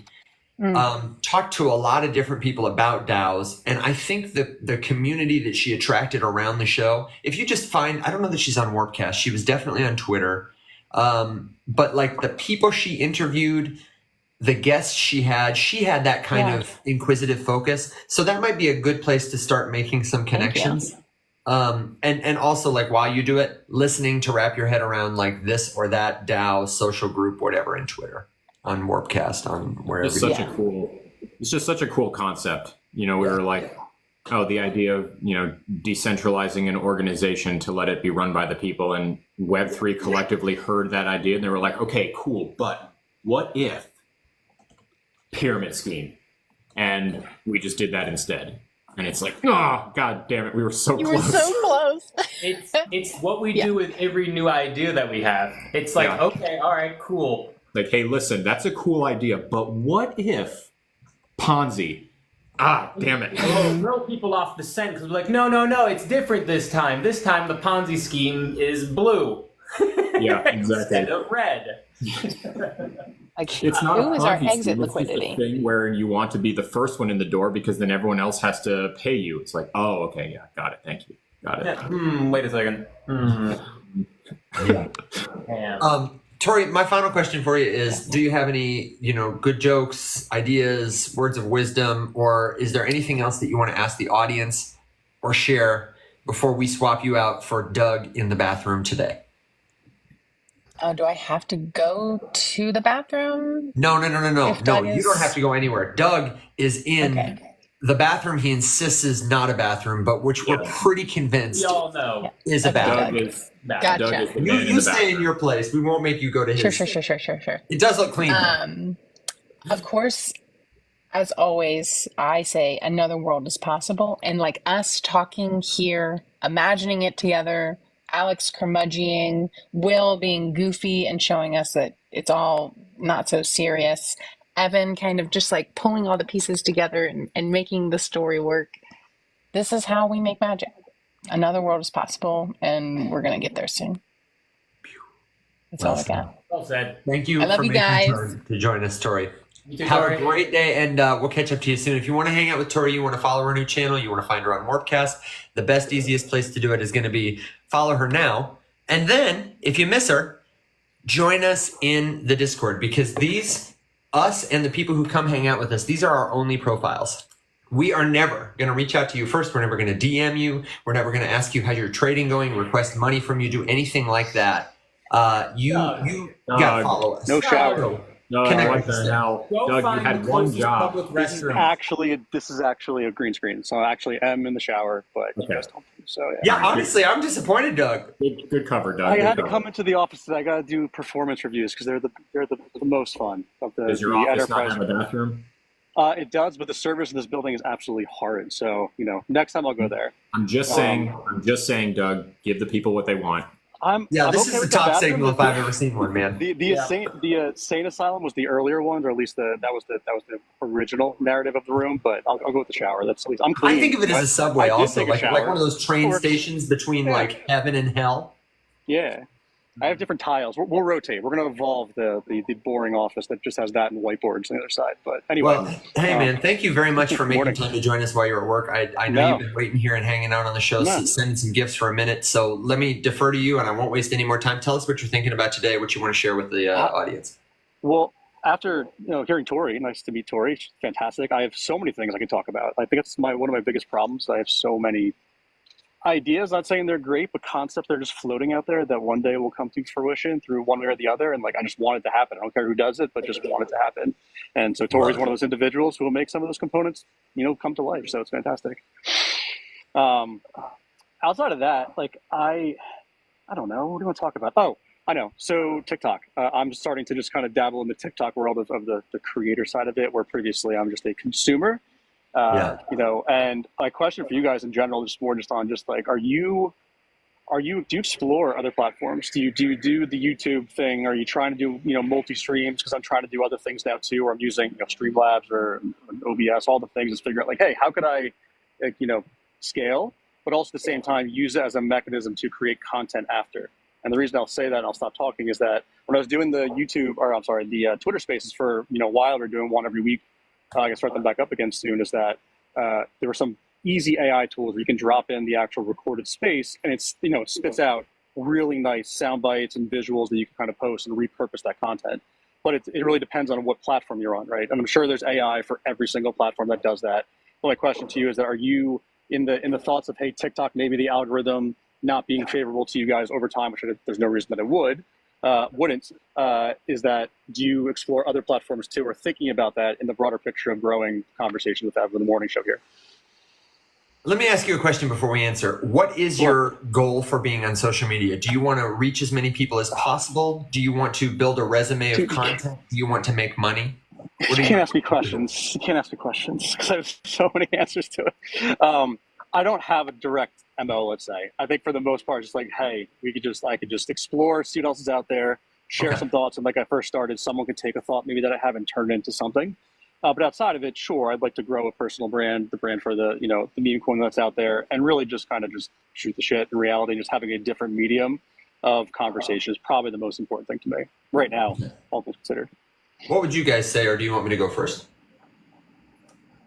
Sorry, I have been distracted because I hopped on to an internal call at my business also, but I realized while I had this playing that I was muted by the host because I had my microphone on in the meeting. Nice. I love that. You're that guy. Yeah, you are that guy. It's an internal cause. It's the first time ever in my career I've ever been that guy. So, there's always got to be one in an internal meeting. Yeah, absolutely. Okay, sorry. Alex, do you want listening in and out, and then also like freaking out a little bit from heart palpitations? It's all good. It's not a real question. I was just curious. You guys are trying to expand your community here, just like getting more exposure, right? Just say different ways to put this stream out somewhere else at the exact same time, right? Yeah. I've always had mixed feelings about it because, splitting an audience is never ideal, but also you want to maximize exposure as much as possible. And multi-platforming is a great way to do that.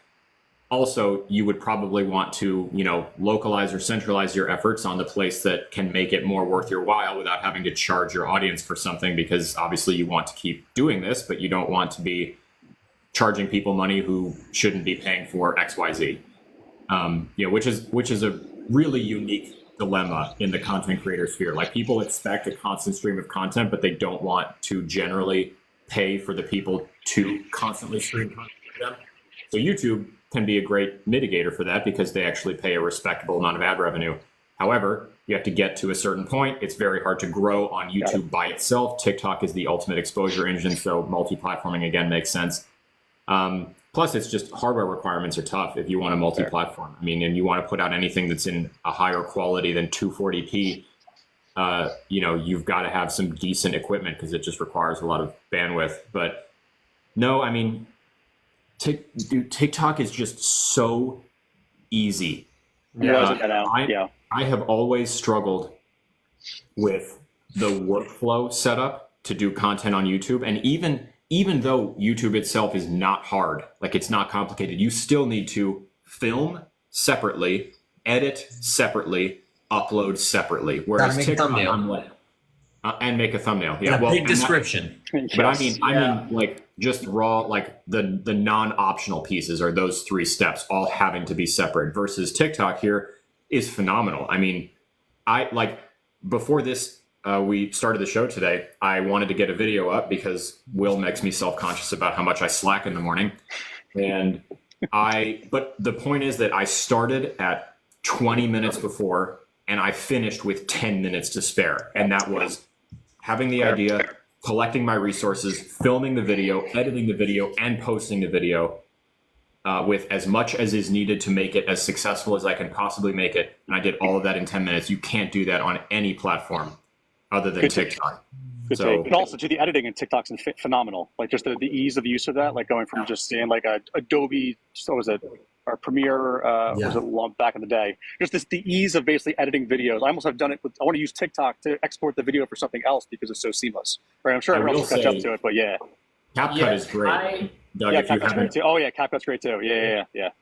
Yeah, I experimented posting with YouTube Shorts because, like, I know it's good. Right. Yeah. I know it's good and I should be, but like, the effort to do it is just so much of a time suck. And like, it's already such a time suck to do TikTok, and TikTok makes it as easy as you possibly can. And like, I have a job and like, I want to go to the gym and like, I got to cook food and like, I have other things. And it's just, I'm already at my total bandwidth that I have that I can dedicate to social media just with TikTok and like some Twitter, which is barely non-existent, and now some Workcast, which I do like once a night.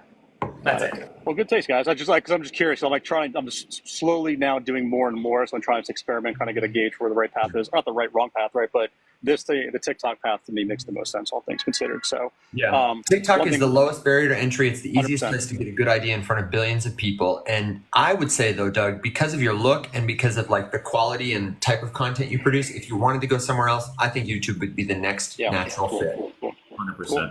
Thank you, William. Will. So Lord Watson. Douglas, almost like Charlotte Watson. I am both. That's right. Bill, actually. I prefer Spartacus or Maximus Aurelius, leader of the northern legions of Rome. Somebody stop him. Leader of Spain. Lover of a woman, father of a murdered son. Sorry. I may be up in Boston in October, Will, by the way. I want to come up and say hello if we do, if that happens. I forgot to remember that. But one thing, too, are you on Microsoft Teams, I'm guessing, on the call you're on right now? Yeah, I left it. I so, left it. So my one take with that is that I feel they've made it so difficult. It's just like a Teams or Zoom to know or when to know you're on mute or not, right? The amount of trust that we put, even before the Zooms and Teams of the world, the amount of trust that you put in your mute button is insane. The amount of things that people say, it's like, hey, in general, not like just a, hey, there's someone doing something malicious, just like you're trusting this device, or physical one at the time, that the mute button is potentially preventing you from saying something that could catastrophically, cripple a company. And so why doesn't Microsoft or Zoom have it so the border of the screen is like bright red or green? So it just knows if you're on mute, like visually right in front of you, to like almost give you that like a glowing element around. I know there's a button you can buy that taps in, that it's almost like a cube on your desk that you tap on and off that has the color. But easy things to basically gauge it, because to your point, like I've only made the mistake once or twice, and thankfully they haven't been bad, but I've seen some horror stories. I'm like, you're just ruined. You're just ruined. That was a Shark Tank pitch. That exact idea, Doug. That was the Shark Tank product was the same thing. The unbelievable trust we put in a mute button. I've used an external mute button for a very long time just because it terrifies me. But I always use an external mic, and it's just... You can see it. Exactly. Yeah. You can see it. That's it. Right in front of your eyes, like that point. So, I mean... Sorry, Doug, I didn't mean to interrupt you. No. Good. I was going to say, I've done this one other time, and it was the first year in my career out of college, and it was on a client call. And I was mentoring basically under an older rep in the space. And so I was on his call. And I thought I was on mute because I was also getting ready to go up to Maine for a few days to go skiing. And I was going to bring my giant jug of protein powder, but I didn't want to bring the whole thing. So I started scooping protein powder into sandwich bags. And then when I was done, I talk to myself all the time. I go, oh yeah, protein. And then I noticed that immediately, quiet, silence. And I just stopped with these sandwich bags that look like drugs. Protein. I turn, I go, oh no. And my mentor goes, is someone working out right now? And I come over to the computer and I just go, hey guys, sorry, that was me. I was scooping protein, got excited. I'm sorry, I'm going back on mute. And I just mute. I just mute. And then luckily the clients we were with, one guy just started laughing and another guy went, okay. And then the conversation just moved forward. And I was just like, oh, God, son of a bitch. Oh, God, son of a bitch. This is a large company. Fuck, God damn it. I could do a whole session on these takes. Not that everyone wants to listen to the corporate mishaps or just, whatever it may be. But yeah, there's so much, as much as I could talk shit about the corporate world, there's fun things that do happen that just are just uncomfortable that are fun to talk about. Doug, yeah. I was going to say, I know that you were coming up on the end of your little window here. I didn't know if you had your eye on anything, out in the sphere, anything you've noticed, anything specific we haven't covered yet, or... No, yeah. Thanks for reminding me. So two things real quick. So yesterday, I don't know if it was you, Evan or Alex, talking about the storytelling as it relates to Doodles and Arizona Iced Tea, and more so the aspect of NFTs, the NFTs kind of becoming somewhat, there's some noise right of them coming back to life. And I actually coincidentally had a call yesterday with someone who I've now onboarded as a writer. And he's super excited to help with those types of content. And I'm realizing now there definitely is an intersection of, let's say, a resurgence of NFTs in some way and meme coins, right? There's elements of where they kind of can connect and have the benefits of it. But in the end, it comes back down to community and brand and overall. That's kind of what it is. It's how do you reflect what that is. So I'm excited to bring those folks on, that individual over time to kind of write that out. But that's one thing I just want to say. So thank you for that idea. The timing of it was great. And we're going to make that happen. Besides that, outside of markets here, I would just say the one thing I'll share is that for anyone thinking about, hey, I want to catch the bottom, right? If you pull up any chart right now and just say, and look back to when that last free fall was, I think it was the first couple of days in August, right? So it's been 20 days, essentially, let's call it, I think it's 21st, where we're at almost the exact same spot. So let's say you caught the bottom. Let's say you were just sitting there and you got lucky and you caught the bottom. Sure, you're in profits right now, but at the same time, it's well, do I sell? Do I hold? What do I do? But that whole mental mindset of basically trying to catch the bottom to me is just something you can avoid. Because in reality, think about bigger markets as big tugboats and ships, where it's if a show, you say a cruise liner or a cruise ship. If you want to make a turn, like a 180 turn, you can't just do it on a dime. like there are unique circumstances, especially, but with these bigger moves down, it's going to take time for it to basically figure out, hey, are we good? Is there a bottoming? Are we ready to go back up? Is there actually reversal? So the TLDR here is don't try to catch knives, wait for strength. And right now we're kind of in this limbo period where market's trying to figure out what they want to do with the economic data going to the election, although that I don't think has much factor on the actual, the markets going into it or not, or even the outcome of the markets. Or the outcome of the election on the markets, but just right now, it's just watch. I mean, there's no rush. Crypto's not going anywhere. I mean, so it's just kind of timing it with your strategy and having a plan is the most important thing with any bull run because it's not going anywhere. Because we're not going anywhere. So there's my 2 cents. There's my 99 cents actually. There's your 99. I was just about to say. There you go. Yeah, there you go. Yeah, that's right. All right. How dare you shamelessly plug your meme coin here, sir? Get out of here. Really quick before you go, Doug, tell us where people can find you, where they can keep up with you. Do you have a stream plan next? I know you're in the Discord and people can find you there, but what's the best? So my girlfriend's a teacher, and as we get back into the school year here in September, I'm going to have much more scheduled sessions. Primarily in the morning, I may do very early before you guys start, like a 6:30, 7 a.m., just to cover the markets twice a week. And then also to probably one at night, like a Wednesday evening to kind of go through it. But I want to do other sessions with AI napkin.ai. Mind blown. Like I got making a video on it. Sorry, just for anyone who makes PowerPoints or visuals, napkin.ai, it's in beta right now. It just like a basic prompt, type in I want to learn about crypto. It creates a basic, article, but then you hover on the left-hand side, there's a little lightning bolt. It creates visuals. It recommends visuals for it, and then you can basically change the different themes of the visuals. It's okay. You just automated my entire job.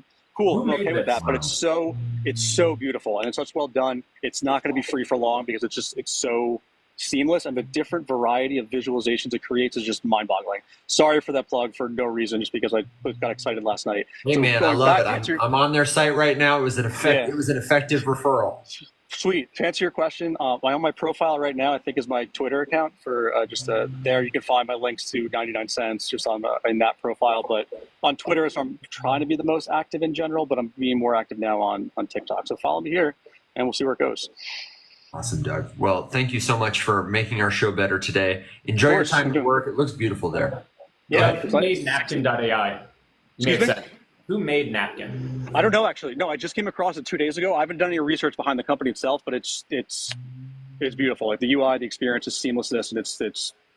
I want to create so much stuff. I'm trying to figure out what are the best ways to structure the prompt to give you the best outline. You also can take your prompting from ChatGPT and pop it in, but it has its own basic LLM there to make it work. But the visual part to me is just gold, and I cannot wait until there's elements of you basically being able to use visualizations to tell stories in a very seamless way, which kind of going down the path of what I would call knowledge art. Oh, that's where it is. Evan, or whoever asked about that, or Alex way back when.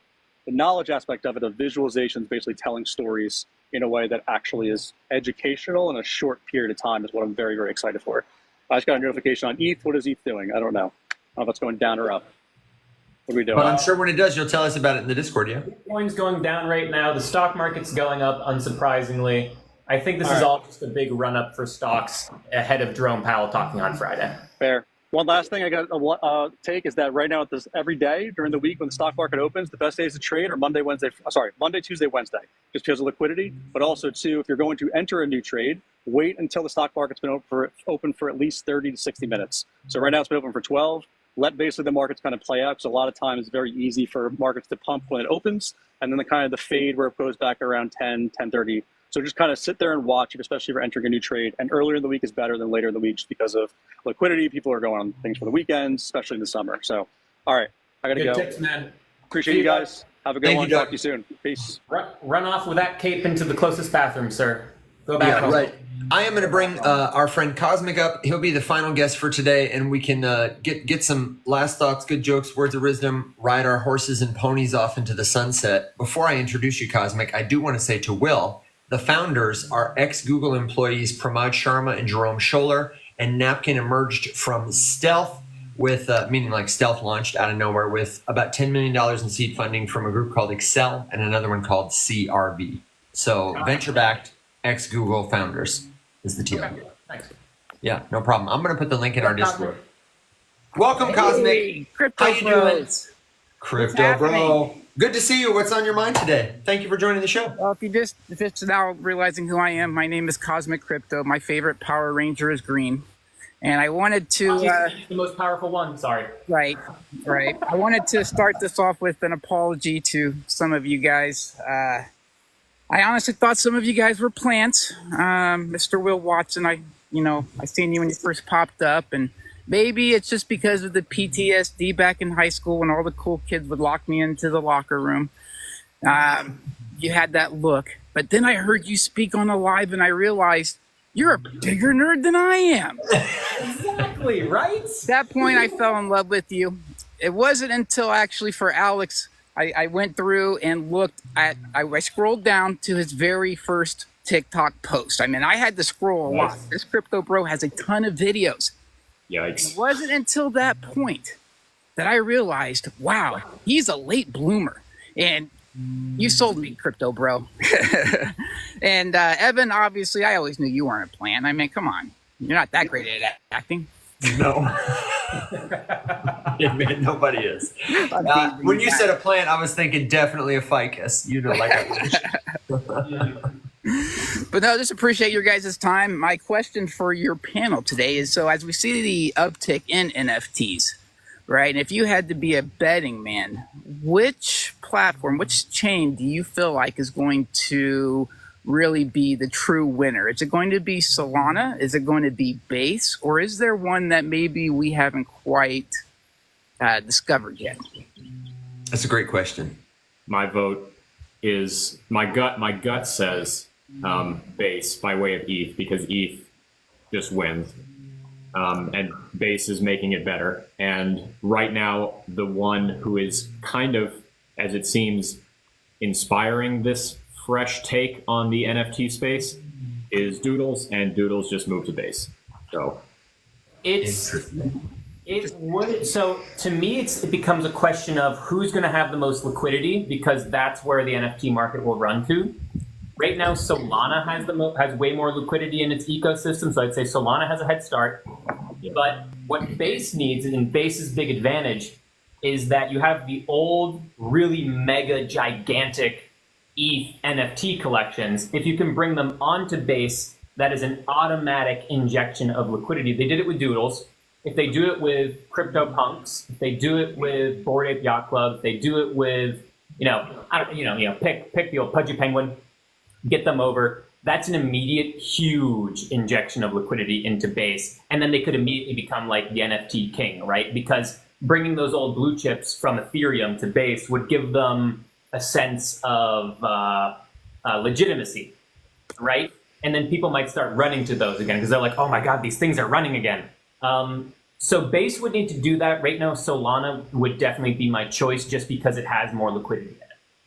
Okay, so I want to throw a wrench in this. And first, I want to ask everyone, if you haven't already and you have an answer on this, let us know in the comments what you think. I saw Chung said Solana, but also Tensor, which I didn't even know had a non-fungible token standard.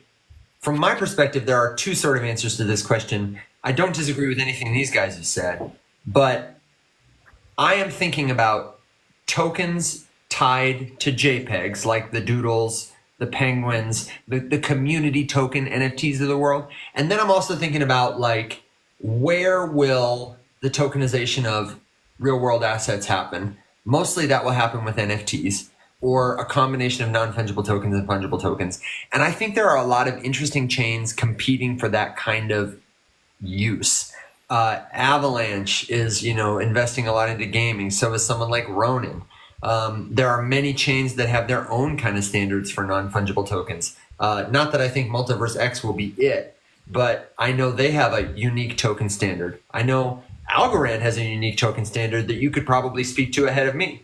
Bitcoin now has ordinals, and it also has the BRC20 tokens. So we're starting to see an emergent form, more emergent forms come to more blockchain networks. However, my money is on EVM compatible networks for now, because if you think about blockchains as infrastructure, Ethereum is like a highway with country highways and state roads and subdivisions that lead to your driveway, to your door. It is well developed, well documented. You can find manuals. You can build just about anything that you can almost anywhere else on Ethereum. Someone has done it before you. There's a manual, there's a GitHub you can copy and paste.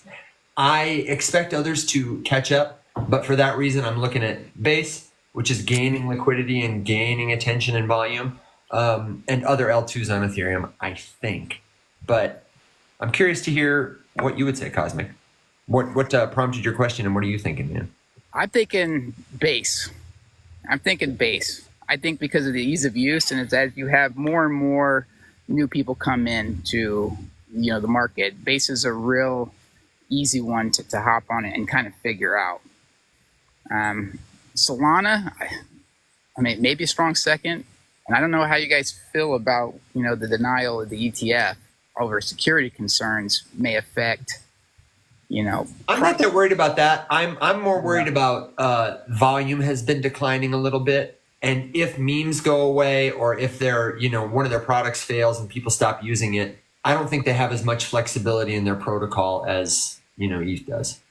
But Will's definitely right. The liquidity is definitely in Solana right now. So if it can keep moving and doing what it's doing, I mean, it definitely could go. And there might be some sleepers too. I don't know if you guys are familiar with like Flow. That block. Oh yeah. I've heard people talk about it. Familiar with it, honestly. Yeah, I think that could be a sleeper for NFTs, especially if they start focusing on like concert tickets and kind of fixing some of the issues there. I think that could be very valuable in the future. But obviously, the word is now, right? Yeah, Cosmic, there is a good point, though, that you bring up with the ETF denial. You do have that question mark from like a business standpoint. Like if you wanted to go and partner with an NFT set, like Doodles is doing great for a lot of reasons right now, but also like they have the Adidas or Adidas, however you want to pronounce it, partnership there. Like you have like brands looking to still, Pudgy Penguins is in Walmart, right? Right. And granted, that happened before the SEC threw out their lawsuit with, against trying to make Ethereum a security. So it didn't get listed not as a security, but the odds of it being a security are so low that a business would probably feel more comfortable partnering with an Ethereum-based brand in the NFT space right now than Solana, just because of that lawsuit. So it might be a lower barrier to entry, or companies more willing again to partner with NFT sets on Base. That's definitely going to be a part of the conversation if NFTs come back in a big way. Right. Obviously, this is speculation, right? We don't know if they're coming back. We just know that they're upticking. Mm-hmm. Yeah. And uptick harder, please. I want my Ethereum back from. Yeah. Will's sitting on a mutant ape that at one time was a very valuable asset, and I'm really praying for you, man, that you can swap it for those base set Pokemon. Oh, that'd be hot. That's so bad. That'd be really hot. It'd be hot. Man, I appreciate your time and stuff. Man, thank you so much for the great question. Do you have a final thought? Good joke. Wisdom. My final thought is more of a motivational type deal. It's there's no such thing as a bad day with a great attitude. That's a great point. Ooh, I love that. No such thing as a bad day with a great attitude. You got it. Well said. Love Man, you. thank you so much for coming. We'll see you soon. And come up, ask a question, share what you know anytime, brother. Have a great day. You too, guys. You dude. Love that. No such thing as a bad day with a great attitude. I concur, and I would send it around to you guys to say, after a thought like that, what do you got to close the show as we ride our horses and ponies off into the sunset? Make sure you're on mute if you're on a work call. I've also been playing around a little bit with the Napkin app, and it's really cool. So hang on a second. I'm not going to show you that. Already in the 10 minutes since we've learned about it? Dang. Yeah. So I asked ChatGPT first, how does global macroeconomics affect Bitcoin and the crypto market? And it gave me all of this, which honestly I should read and potentially share to people. And then I came over to Napkin. And I pasted in the chat, and then it just started generating like this stuff, which is just cool. And then if I want to make another one, let me just do this, click the lightning bolt. So global trade and capital flows, it does a little bit of thinking. And then here we go. And now I have like some new designs, and I get to pick what kind of style I like. Maybe I like this one, and bam. There it is. Generated. Done. What's the URL, Will? app.napkin.ai. I'm posting it in the Discord right now. Shout out to them.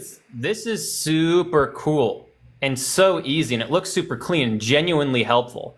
Like, it's just nice, Let's get some of that sponsorship from Napkin. I know you're funded by venture capitalists, y'all. Yeah, we should reach out. We should reach out to them. But it's a referral fee to Doug. Cool. Put them on the list. Excellent. Okay, so that's Will's final thought. Alex, before I kick it to you for your final thought, I do want to say, if you're just joining us for the first time, welcome. If you're a regular watcher, welcome back. We're here every Monday through Thursday, meaning we'll be back tomorrow. Same time, same place, 7 a.m. Central Standard Time. Do yourself a favor and follow us before we get out of here, because these are our only accounts. We have many impersonators. And we are not going to reach out to you, ask you for money, see how your trading is going, stuff like that. The most important function of community in crypto, it's been said in the chat, and I want to iterate it, is to help keep each other safe and accelerate our learning journey. The fastest way to learn crypto or anything else is to get in a community of other people who are trying to learn about it. Ask your questions, share what you know, build relationships with real folks, learn and grow together. The place we build community beyond the show is in our Discord community. If you've never used Discord before, you felt overwhelmed by it, we get it. We've really designed this server to be as simple as possible with lots of resources, including a complete video walkthrough where we guide you through. So if that's you, you're feeling overwhelmed about it, we still encourage you to give it a try and then let us know how we can make it better. That is at the riseupmorningshow.com. That's where you can find the link for that, as well as our YouTube channel, where all these streams go at the end of each week, and our free newsletter, which is a semi-regular publication. One is going out today with the best, briefest bullets from our show in case you can't tune into 4 live streams a week kind of thing. We put it all there for you. We'll have links to stuff like Napkin or, Tori's socials or all our guests and friends, but it's all at the riseupmorningshow.com. Oh, I do have one other final thing to share with you guys as something. Hey, Evan, you didn't get to see my office knives, but here's also my living room swords. My living room swords, Office knife, living room sword. Do you have bathroom blades? No. But the thing is I have these 2 office blades, and I could put one in the bathroom. Every room needs, a sharpened edge. Yeah, every room needs something, and you know what? You're right. We should. Oh my God. We should just put that with the rubber duckies. There we go. That's nice. That's good. They'll like that. It'll get rusty and I'll have to replace it once a week, but say Levy. I don't know why I laugh. Because I'm surprised. I'm not surprised at all. I'm just delighted, Will. I cannot wait until I get to. I hope I get to hang out with you in Boston someday, because it'd be great anywhere. But I just feel like being part of your world has been a blessing to me. And you know what? Being a part of your guys' world has been a blessing for me too. Man, thank you, Alex. Save me from my own delusional laughter. Yep. Have you got a good final thought? I have several. Couple things, rapid fire. One, if you just can't get enough of Will's bathroom blades, we are adding a stream this week on Thursday at 8 p.m. Eastern. Oh, yes. It's the first official episode of Rise Up After Dark. It is going to become a weekly staple. The time slot for now is Thursday evening at 8 p.m. Eastern U.S. time. There will be an event posted in Discord for anyone who is in a different time zone that doesn't want to do math. Don't worry about it. We'll share it there. We'll post there. It's going to become a regular thing, officially adding a 5th stream. This one will be hosted on Will's channel. So as long as you're following all 3 of us, you will always find it. Also, I wanted to give a shout out and say thank you to Banana Gun for sponsoring another week of the show. They were kind enough to continue this on. If it's something that you would like to learn more about, we have a long-form YouTube tutorial that you can watch to get started. It's in Discord. We are also going to be continuing on the push to see if anyone wants to use it. We have a show referral link. You don't have to spend any money on it if you don't want to. remember that gambling in the meme coin casino is the exact same thing as walking up to a slot machine, pulling the lever while someone is actively trying to hit you in the face with a baseball bat. Banana gun is basically the helmet in that scenario. They're still going to swing the bat at you, but you're a little bit more protected.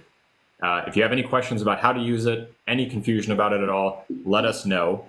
I do also have direct communication with the team, so if there's something in there that you think could be better, let me know and I will pass it along.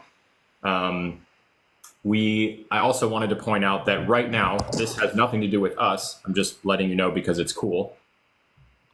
Banana Gun is running a contest on their Twitter, which I will link in Discord in the general chat, called Proof of Banana. And all you have to do is just share a picture with your handle written there and a banana. And the prize money is actually pretty decent. And they told me yesterday that actually a lot fewer people than they thought would enter have entered. It's free to enter, and it literally just requires you to find a banana for long enough to take a picture. So if you want any more details, like it's going to run away from you if you don't hurry up. Yeah, if you want more info on that, let me know and I'll pass it on. We cannot enter because they have already paid us to sponsor, to be sponsored by them. However, of course, Bunches will make an appearance and wish everyone who enters the contest nothing but luck and great fortune. So make Bunches happy and give it a shot.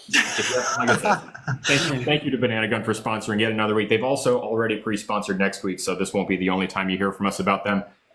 And if you have any questions, let me know. Tori, I will have all the details for how to enter in the Discord, but suffice it to say, all you need to do is reply to their thread on Twitter. I'm sure it's their pinned tweet. And other than that, great thoughts. Thanks for hanging out. I appreciate every single one of you for making the show what it is. And see you later, everybody. Let me give you my final thought real quick. So my final thought after the commercial is, if you like Bunches and you want to have your own little Bunches collectible, one of the best free ways to start collecting things on the blockchain is to do what's called Claim a POAP. In the newsletter this week, we are dropping the link, the secret word to claim the free Bunches NFT POAP to commemorate this wonderful guy right here. Look at you, Bunches. You're on the blockchain. How cool is that, man? That's so right. this pleases Bunches. Bunches and his banana gun will be available to claim. To find out how and follow the instructions to claim it, sign up for the newsletter. It's at theriseupmorningshow.com. It's totally free. I can post the details in the Discord too. And I had a final thought that was additional to that, and I have forgotten what it is. We'll be back on the show tomorrow. We didn't talk about Tron and their new meme coin casino. Someone was asking, please talk about TRX, bro. Aladdin, we will grant your wish. If you join us on the show tomorrow, we'll talk about it. I was going to say, that works out. I personally need to revamp and reread a little bit more about Tron to actually have a conversation about it. So I will do some homework today so that I can participate more meaningfully tomorrow. But let's definitely talk about Tron tomorrow. Because right now, the only thing that I really know about Tron is that Justin's Sun is loaded. And somehow, Tron always has a massive presence at every crypto conference I've ever been to. And by God, they have the best merch of any blockchain in the world. And that's a fact. And that's a fact. And you heard it here. And that is why Tron hit an all-time high. Merchandise. Merchandise, baby. Merchandise and Justin Sun's money. That's the TLDR. And tomorrow we'll tell you about the rest of the story. So until then, my friends, follow us here. Check out the links at theriseupmorningshow.com. And we will see you tomorrow. Until then, everybody, rise up.